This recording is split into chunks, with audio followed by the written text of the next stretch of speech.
Hello friends, welcome back to my new video guys and my YouTube channel. Today friends we are going to talk about how can we disable aeroplane mode setting in our Infinix phone.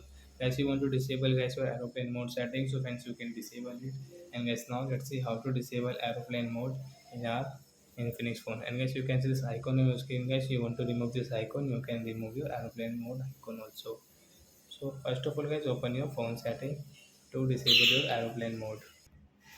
So after on phone setting fans, you can select our setting fans, click on guys your more connection setting to disable your aeroplane mode. So first setting is you can see your aeroplane mode setting. So once you want to disable, so once you can disable guys, you can this icon, green icon guys, right side, tap here to disable.